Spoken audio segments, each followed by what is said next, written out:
Through the mists of time, Majorette have been coming to the UK, but just recently, in the last year or so, they stopped. But before they stopped, I managed to pick up this Mercedes-Benz AMG G63 wagon from Toys R Us. This beautiful Peugeot 3008 GT came to us new from Home Bargains. But Toys R Us also stocked these Gran Turismo cars. Let's check them out.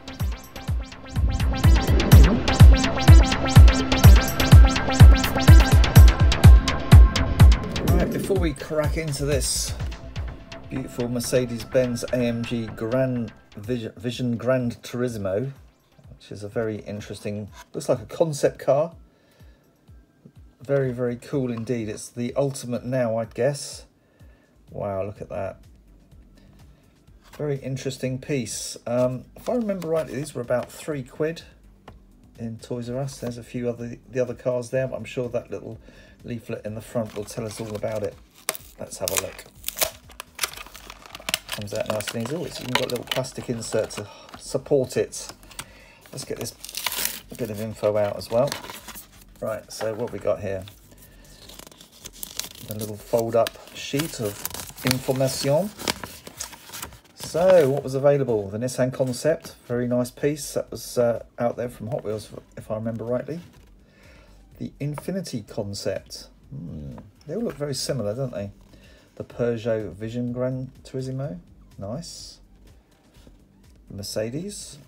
The one that I should have got as well was this one, the Alpine Vision. Very nice. And the Mitsubishi. That's almost a production car, isn't it? And that's what they look like in the flesh, kinda. There we go. All really interesting stuff. Let's check out the die-cast model. So it's got no opening features, no suspension. Oh, 1/63 scale, plastic base.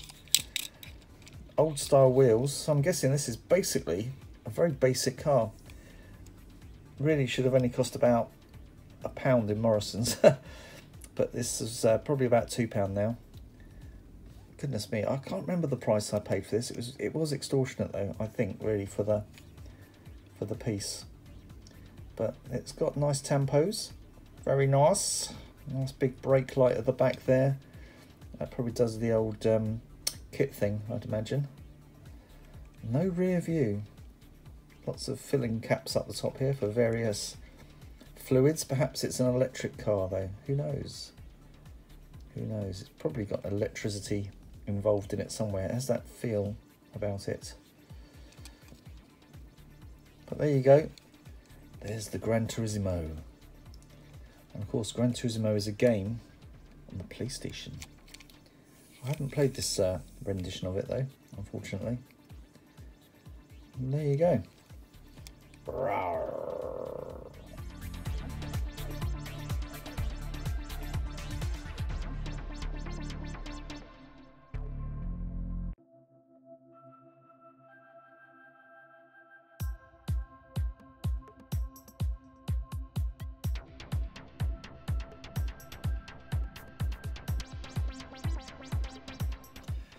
Well, what should we have out next then? I think this Mercedes, to go with the other Mercedes, will be a good choice. This is the AMG G63. Around the back there, usual, not a lot going on, just all the licensing, etc, etc. Let's have a look inside. And this is from the second series of premium cars. Yeah, there's the Lambo, which I think I more or less have all of as well, because some of them are repeats from the first series of premium cars. So I won't go too deeply into that. Seen that a few times. Let's have a look at the piece. Oh, it's got an opening lid. Now this is proper premium. There you go. £2.99 all day long. Interesting bit of paint missing there. There we go. That's how it came. Oh dear, that's completely off the top there, isn't it? Oh well. It is what it is. It looks like it's had a dink. So we'll look past that, I think. When I first ever saw this piece, it was mystifying, and mystifying because it's got this little yellow plastic connection on the back here, which is of course a spare tyre. It doesn't seem to have any obvious joining points. It's got suspension. It's got the nice wheels there. You can see the little brake discs inside. It's a nice little touch. Good suspension though, awesome. It's a good size too. What does it tell us? It's 161 scale.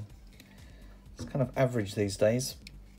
Anything between 156 and about 163, kind of roughly. Gonna get a 3-inch car out. Lovely interior, clear glass, nice bit of lump of metal on there. Tow bar on the back, that's always a bonus. But this piece here, yes, mystifying. It's attached to, it must be a snap-on, because that must be part of the interior, that little Mercedes plastic clip there. Yeah, I'm sure that's how it works. So I suppose you could pull that off if you were desperate. And there she is. Let's have a look at the engine. Whoop. There we go. And that's part of the actual interior as well. It looks like that's rubbed off, and goodness me, it's got some bad chipping all around the front there. It's literally flaking off in my fingers as I'm touching it there for you now. Look at that. Well, I never. Oh dear. Just a quick comparison, because I know that we like to compare things here. This is the Matchbox version, the Jurassic model, and yes, there you can see the size differences there. So this could well be around about 164, given that that's 161, maybe even smaller than 164. But there you go. Detail wise, I'm really liking the Majorette, to be fair. It's got the filler caps, lots of good detail on the back. Very nice. The Matchbox is good, but I think the Majorette one is just that little bit better looking. Fabulous.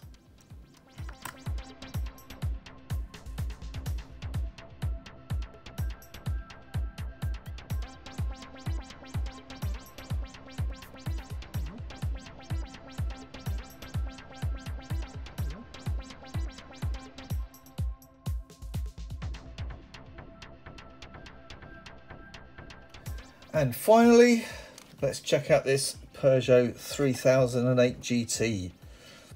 Wow, now that is awesome. This is a pretty brand new-ish casting. Came out last year, middle of last year at some point. First time I've seen it was in B&M over Christmas, and I can't wait any longer. So there we go. Let's have a look at all the facts and figures. 4 cylinders, all right. Very nice. 207, 8.9 seconds to get to 100 miles an hour. That's not bad. Not bad at all for a little SUV. So let's have a look at the piece. Right. I'm liking that colour scheme, actually. It's a kind of weird graphite greyish, sort of browny grey. I don't know. It's a funny grey, but with these lovely silver highlights. Really nicely done.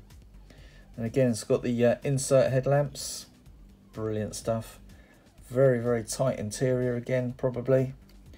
Oh, it's got a tow hitch as well. Very cool. And this. Now, I love this when Majorette have their lifting tail gates, because they're all metal with a proper plastic windscreen in there. Yeah, the clips are a bit crazy, but it's okay. You can't see them when it's down. It does give you a proper window. Great rear end tampoing. Look at those lights. Spot on. Very, very nice. All round, a very awesome little SUV. It's a proper SUV, this one, isn't it? Because at some point they released this one here. Now, this is a no rev. This is the Paris-Dakar version of the 3008. And there we go. What scale? 161 scale. So that will sit nicely next to that last piece. But look what they did to the Dakar. Literally cut the nose and the tail off. It's got those signature tail lights. Much, much wider, of course. Let's have a look up front. Oh yeah, that is so cool. So basically the Paris Dakar version is not at all the same, except for a few basic structural elements. Shape of the front windows, those tail lights, and those awesome headlights. And there it is. A very, very nice Peugeot 3008. Brilliant.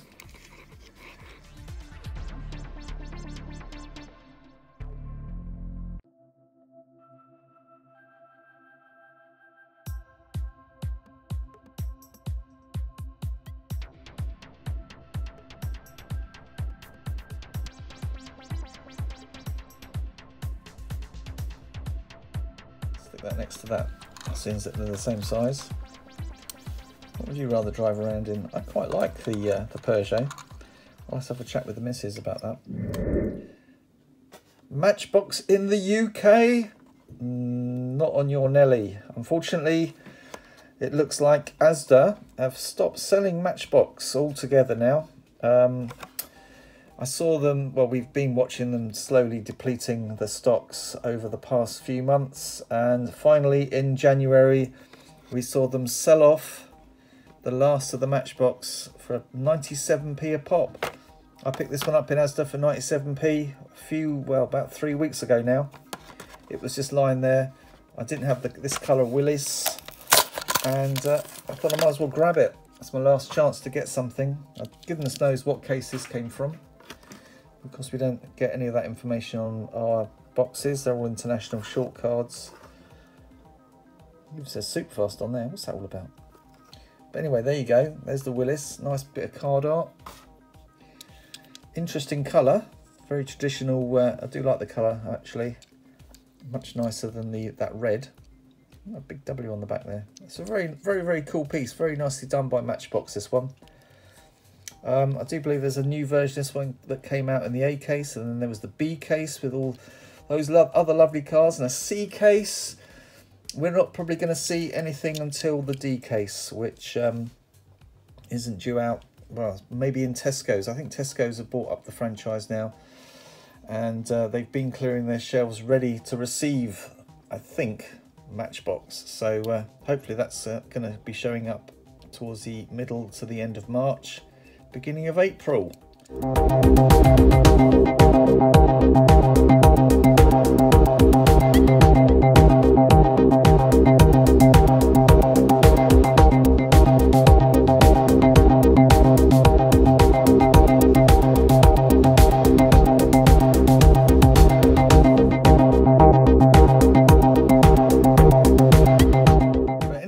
Matchbox, if you're interested. I got this one. This is interesting, another Jurassic World, a totally different pack. There's the back of the pack. Ooh. This is a Jurassic World Mercedes-Benz ML320. Wow. This was in Waitrose, of all places. So let's check this out. The Waitrose are still getting 5 packs and Jurassic World and that kind of stuff. Boop. When they can. They're not cheap. They're about £3, £3.25 a pop. But I must admit the models are very special. Wow, this one's even got a weird, crazy parachute in the back. Or is it a parachute? Might be a parachute. Very cool vehicle, actually. I love this viewing area in the back here. It's basically a pickup. Or a converted GL, what's it called? A GL, oh, ML320. So it's a 320 that's been converted somewhat into a safari vehicle for checking out the dinosaurs. It actually looks like it may well be for feeding the dinosaurs. Nice, very cool. Let's have a look at the base. There we go. 2017, so it's a pretty new casting, really. 38th week, so midway through the year, this one came out. Lovely tempos. And that's it, folks. that's my entire haul. Well, they've done a good job with the steering wheel. Now, why couldn't they have done that on those other new castings that have just come out? That looks way, way better than that crazy looking fruit machine. But not bad at all, actually.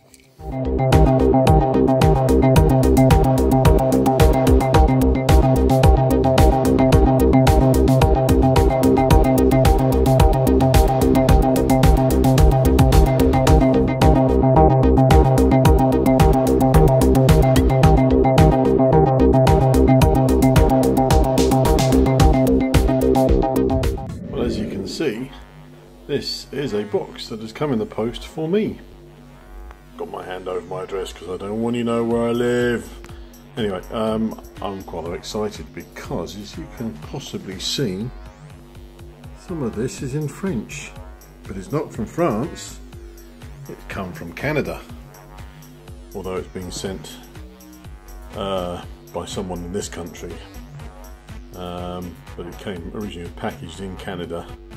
My contact in Canada, and inside is some rather exciting models that I've been waiting for some time. Yeah, stuff out of the box, and I thought I'd show you the empty boxes. Sorry about the camera angle. And the first one being the Mercedes 220 SE, I think it is. So there is all there, which is interesting because the model has green tinted glass. In reality, nice little logo here. Open, aberto, ouvrir, abierto. Okay, opening doors. There, moving parts, opening doors. Interesting that it says not for use with some Matchbox sets. I don't know what that means. Do they still do track systems? I wouldn't know in this country, in the United Kingdom, because we don't really get an awful lot of anything other than the single models. So who knows what they mean by that. That's the Pontiac Grand Prix. So you an indication of what it looks like. Is the exciting bit, looking at the actual models, not the cardboard. So this is the first one. It's the Pontiac Grand Prix or Grand Prix. In the background is the original issue from around about 1965-66. It's supposed to be a 1964 Pontiac GP. I'm not that familiar with this car in reality, so I don't know whether or not the levels of accuracy, what they're like, but it seems pretty good. So first thing to notice, of course, is the opening doors. I can report that they are in fact metal, unlike perhaps with the Range Rover, which I've talked about before, which had a plastic door. That could be for other reasons. So they open quite well. They don't open too far, but they open all right. Yes, it's got this rather strange steering wheel, and K5 has talked about that before, but I mean, it's very low. I don't know quite why, but there's usually reasons for this. It's not, you know, a major problem, is it? Nice bit of printing work on there, he says, with that forever problem of focusing, but it's just about legible. It says Grand Prix, and then something underneath it, which will probably be Pontiac. Nice silver lining, tampo work around the windows and around the sill. No, it hasn't got chrome plating, but I'm not really that bothered about that, because actually I think chrome plating is overpowering, and it's not a bad, you know, representation of the sort of bare die cast that Matchbox used to do back in the day. A bit rough on the back on that boot lid, but don't worry, that's fine. I'm not too bothered about that. Nice paint colour. Could have been a bit shinier, but hey ho. Seats are nice. Nice bit of detailing there. Back on the bottom of it, yeah, it's interesting texturization on there, but that's different. It'll look pretty horrible when it's chromed. At some point, I'm sure they'll do a chromed version. But I like it. You know, it's a very nice sort of tip to the hat to the old stuff. Even as far as using a sort of creamy plastic for the interior, which is somewhat ironic, because if we just switch over to the one from 1966, in fact had a grey interior. Never mind. There you go. As you can see, we have got a steering wheel. Interesting. No, that's right. The steering wheel is, of course, moulded in as a proper dimensional item. However, on this one, it's really high. So on this one, it's extremely low, and on this one, it's extremely high. I don't know whether they were having a bit of a laugh with that. Detail-wise, yeah, not perhaps as good on those seats, but hey, that was a long time ago. Door angles, that's just, you know, these are really nerdy points. How far do they open versus how far do they open on the other ones? Let's take an overhead shot. It's about the same. Takes an opportunity to also notice that, yes, they have cast in this bonnet detail, but they didn't cast in that line there on the old one. But I can forgive them for that because it was a long time ago. No tow hook, but they've put a registration or a license plate area for that one. So that's the Pontiac, and I'm pretty... I think it's a good model, and I think the wheel choice is very good as well with the mag type wheels with the chrome centre bits. So it's nice. It's a nice model. I like it a lot. Here's the second one, and this is the VW Fastback, as they've called it. Although, in fact, back in the old days, it was called the Volkswagen 1600 TL. Don't ask me what TL stands for. Now, on the new one, they've called it the 65 Volkswagen Type 3 Fastback. So there we go. Different sort of approach from one owner to another. Right. So let's concentrate on the new one rather than the old one sitting in the back there. We'll get to that in a second. I've opened the doors up so you can see it, and so let's do the angle of incidence. And in fact you can see on the old one they open up wider. No matter, not a big deal. Worth pointing out actually that on the new models there is no door detail. Okay, none at all, whereas on the old ones they bothered to cast in things like the door winder and the padding and the thing for putting your sweets in, you know, all that. And if I quickly look at the Pontiac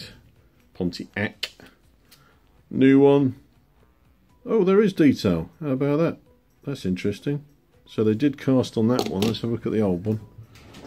Sorry, this is real nerd city stuff, this. But it's got to be done. That's what you guys like. Yep, the same. How about that? Interesting. So why didn't they bother on this one? Never mind. Doesn't matter. Okay, so let's go back to this.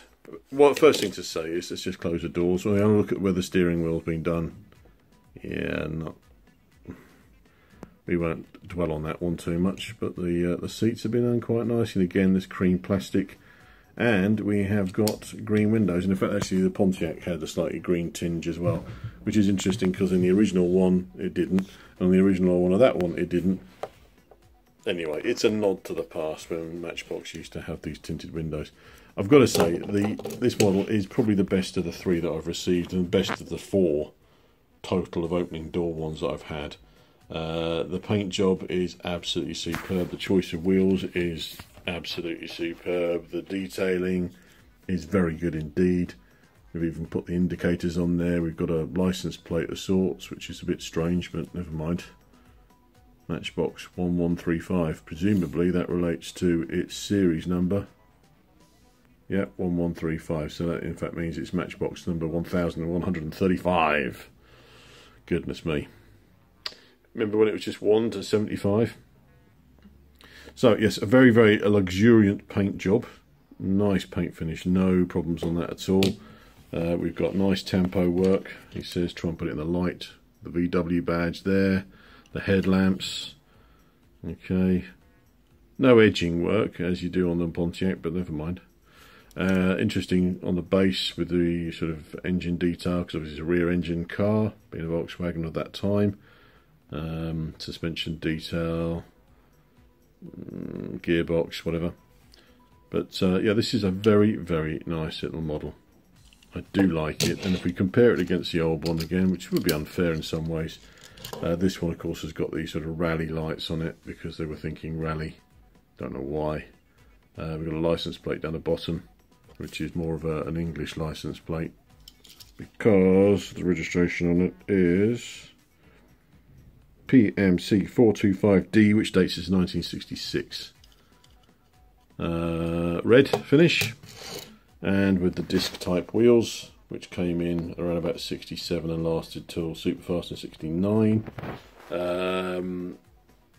It is interesting to look at the rear window on the new and the old, and in fact on the newer one it's a shorter sort of affair than this 66 one, where just the dimensions are slightly different, and I don't know whether that's to do with the way that now modern technology, they can scan stuff, so maybe they had a real one to work from, but as you can see there is a bit of a difference. It's shorter. It'd be interesting to put it up against a photograph and do all the measurements, but that's not really the sort of thing I'm going to do right now. I think the casting on the 66 one is better. I'm sorry about this, but it is demonstrable, or it demonstrates, sorry, trying to be clever with my words, it demonstrates what Lesney were about, which was extremely good, fine detailing at small size. I can't quite see it with my naked eye, but it's I think that VW badge is cast in there. We've got all the vent details all been properly done. It's just finer, but it's worth pointing out that in fact actually back in those days, does it say Volkswagen on there? It does. Sorry, you can see my finger there. It will say VW 1600 TL, and it doesn't on the new one. They could have actually done that as a tampo, but never mind. Yeah, it's... I mean, this has got suspension as well. It's a bit old now, but I don't know. I like them as much as each other because they both have, you know, charm and qualities to them. But the better model is this one, okay, without a doubt. And I'm afraid that was probably the case with the Pontiac as well. The better model is the older one, but it's not surprising in some ways because, you know, back then you didn't have toy safety issues. You didn't have to worry too much about the costs because die-cast production was on a different level. Lesney were doing extremely well and dominated the market. Lots of things you can say really, but you know, they were for me, people bang on about the golden age of Matchbox. This is the golden age of Matchbox. The period from 1965 to 69 was the golden age, and I don't care what anybody says, that's what it was, because they were able to achieve so much. They were on top of their game. They had all the clever ideas, and they actually did look like proper scale models as opposed to toys. So yeah. Anyway, if K5 is watching this, of course he is, because he's got to edit it. But this is the one that you sent me months and months ago. So thank you for that, and it allowed for a comparison to take place. So there we have the new and the old together. Mercedes 220 SE. I don't have an original one, unlike K5 who's got 90,000 of them. But I will just give you my thoughts on this. It's very nice. And I do like the way they've done these grey wheels because, yes, it's a tip to the hat to the old days when the first plastic wheels were done in a silvery grey material. The interior is very nice. The way they've done a dash is particularly nice. I hate the way they've done the steering wheel, but there are reasons for that. And as K5 pointed out, when you close the doors, it doesn't really matter because that horrible bit at the bottom's not there. And if you're a customiser, and I would suggest it's an extremely bad idea to take one of these to pieces unless they are appearing in Poundland, because why would you do that? Anyway, nicely done, very nice, and I do like the choice of colour again, which is a sort of weird colour. Can't quite put a finger on it, but I'm sure they've thought about it. And a tinted blue glass, which is a tip to the 60s again. I do like the chroming work that's been done. Tempo work, very good, apart from where there's been a bit of a glitch there on that sill, but never mind.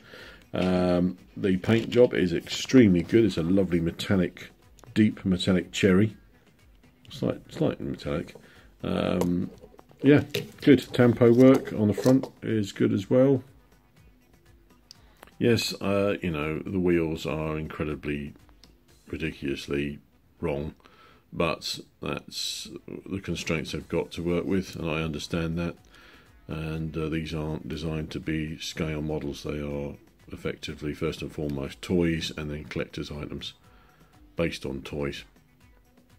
But it's really nicely done, and I have to say the work they've done on the back here with the casting is exemplary, and the deco work. It really is a superb little model. You know, for what it is, I cannot fault it, and I'm sure there are plenty of people, the purists out there, that will go, "Well, it's not," you know. But I don't care. It's good. I am critical of things, but criticism with a reasonable reason for being critical. I don't really have anything bad to say about this, apart from the steering wheel. But I understand why they've done that. It's modern production. It's to do with toy safety. It's to do with practicalities of moulding, and it sort of works in its own way.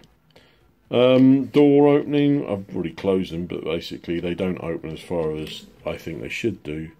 But again, this is probably to do with toy safety and practicalities. So that is my take on all of these models, and thanks once again to Graham over in Canada for letting me have them. Say letting me, I didn't pay him obviously, but it cost me far less than if I was to buy them through an ulterior way, and yeah, it's nice to have them. It really is. It's very nice. And yes, I could moan on about the fact that hashtag never going to see them in the UK, but that's what it is. I'll take it as that. Nothing I can do about it. It is a shame, but hey, that's the way it is, I'm afraid. I don't run Mattel, so if you're a collector, then you'll find a way of getting hold of things, and it just means that you perhaps have to eat baked beans for about a week or something. I don't know. I'm not intending to do that, but I mean, basically, as much of a hardship as it might appear to be financially to get these things, you either have them or you don't. You either sit there and moan about it and say, "Oh, I can't afford them, I'm not spending that money," and not have them, or find a way of getting the money and buying them. You can sell something. Go and sell some books on eBay, some records, I don't know. But at the end of the day, if you really want these things, and if you're a collector, then you'll find a way. So that's me, and that's the Mercedes 220 SE by Matchbox, and well done to Abe and the team, and first class effort. So big round of applause, and keep enjoying your collecting. Have fun.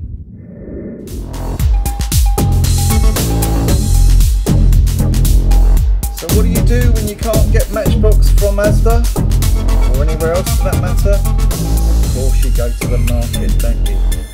And that's exactly what I did. Picked up some cards for myself and some for Mark as well. And we're going to go and have a look at Mark. Well, I sent over to Mark right now. Welcome to London, and a glossy desk. So this is a little bonus, 2 Matchbox cars from around about the year 2000, 2002, and I received these from K5 the other day, and these were ones that he spotted at a haunt that he goes to, and he said, "Is there anything you want?" And I said, "I'll have that one and that one." There was God, there must have been about 40 of them. So these haven't been opened. They're all sealed up. So I'm going to. Sorry, first one is a Jaguar. It's a Jaguar XK8's Cabrio, and the other one is the old Porsche 959. It was originally it wasn't a Lesney one, but it was certainly early Matchbox International. So there we go. I'm going to open these for the first time in their life, unless someone's been tricky. No, they haven't been opened, I can tell. Right, we'll be back again, and one opened very easily and the other one didn't, so got a big gob of glue. Shame really, in the old days you could reopen them, but I think this is under different owners.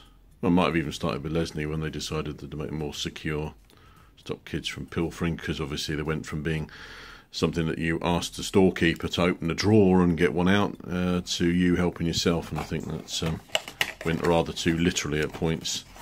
Anyway, enough waffle, and let's get this first one out, which is the Porsche. I'm intrigued to see what this looks like once it's out. So, there we go. Get rid of the packaging. Oh, so it is sprung suspension. I did wonder because it's sitting rather high.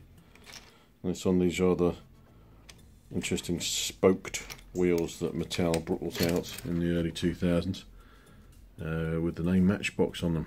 This is when they were really trying to, I don't know, do something different. So the casting is showing definite signs of age with some really rough sort of filing work going on. You can see around that back of that rear wheel arches, very lumpy. But we have got Matchbox printed on there, and the rear lights, however inaccurate it might be. I don't know whether it's sat that high in its first run back in the late 80s. I think this came out about 1989. It's sitting extraordinarily high, but it's a toy. So there you go. It's nice, you know. It's not the patch on how it was originally when it first was released. But it's interesting all the same. Anyway, so that's enough of that one. Let's get the Jaguar out. Now, I did have this Jaguar at one point. Maybe even had two. Let's get that one out. There we go. So this was released in the year, God knows what. Oh, hang on. 1997. So that would have been under the stewardship of Tyco. And it went to Mattel around about 1999, if memory serves me right. So a sort of silvery grey. We have got a properly formed steering wheel. Interesting to see that. Rather upright seats. We've got the Matchbox logo, the one that Mattel brought in under their new ownership to make their mark, quite literally. And those rather curious sort of petal wheels. That's what I'm calling them.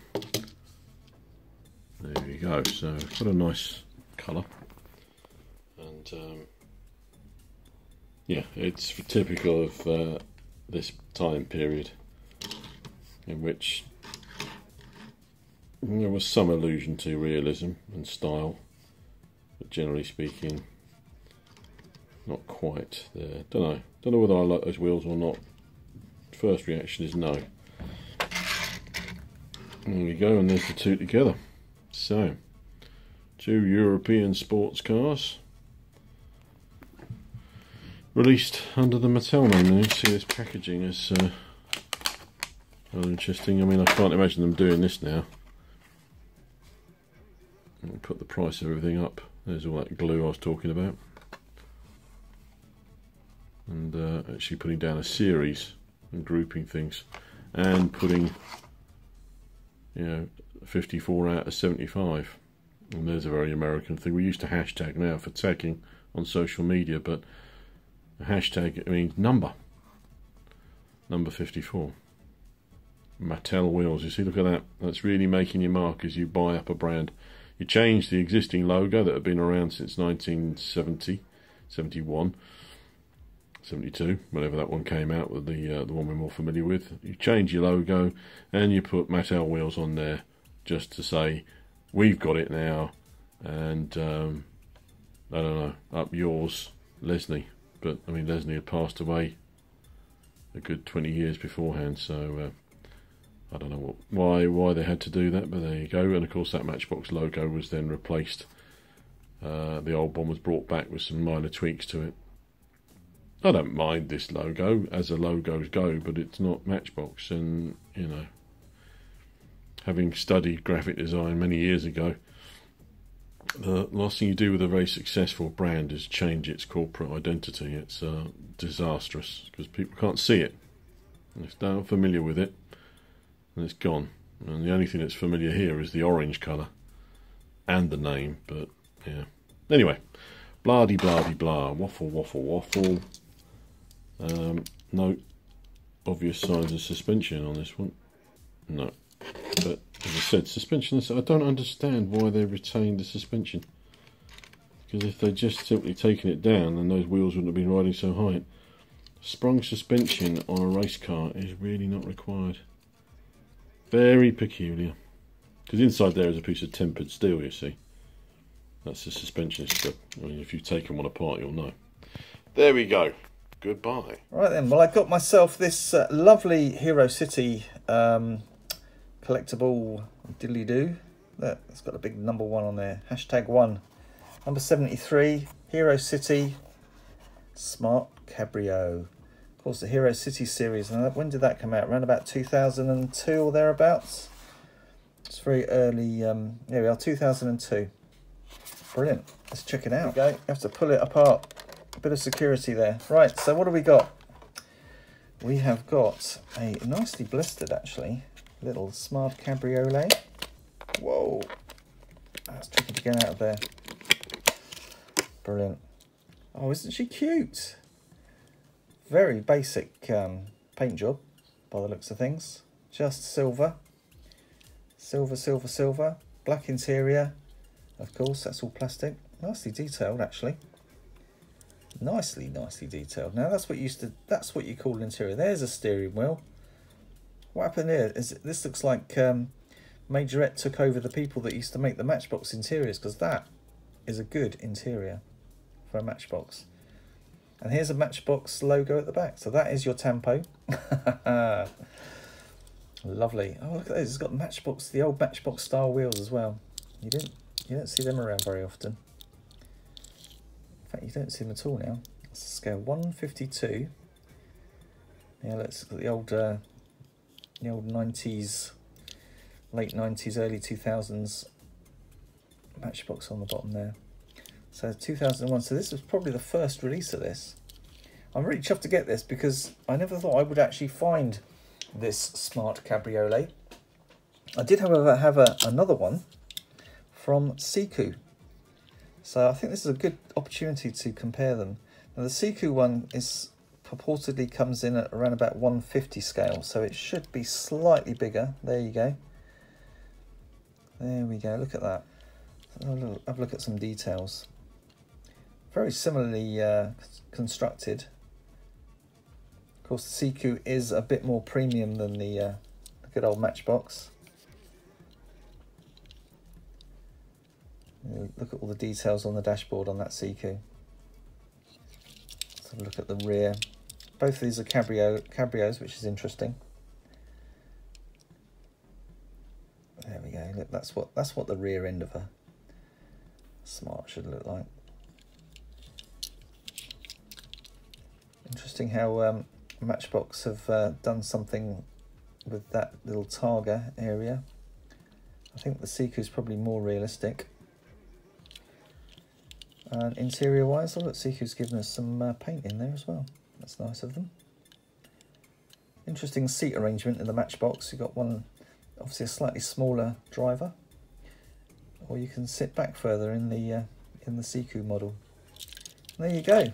Not too bad for your money. The Matchbox Smart Cabriolet. You don't see them around too often, do you?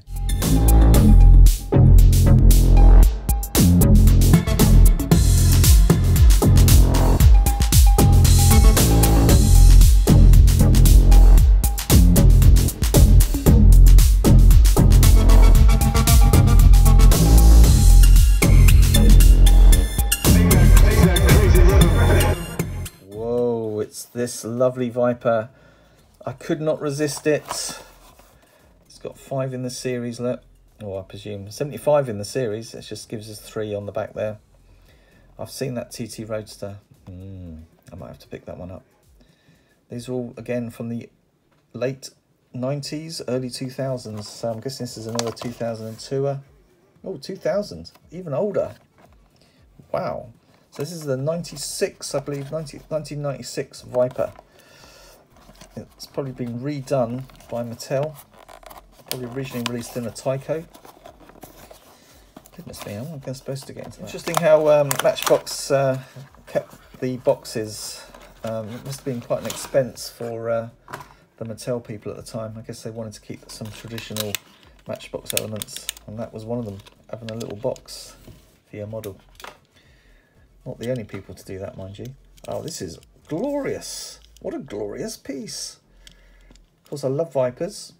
Oh, it's got the little Matchbox logo at the rear there. Ka-ching. But it's got loads and loads of fabulous graphics on it. Yeah, that big old Viper, the old Viper Mark 1 styling. Cool interior. Look at that.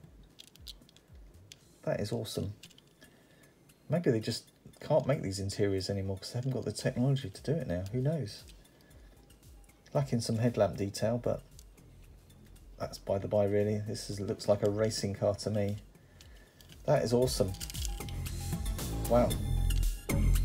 Well, there we go, folks. That's the Matchbox situation in the UK.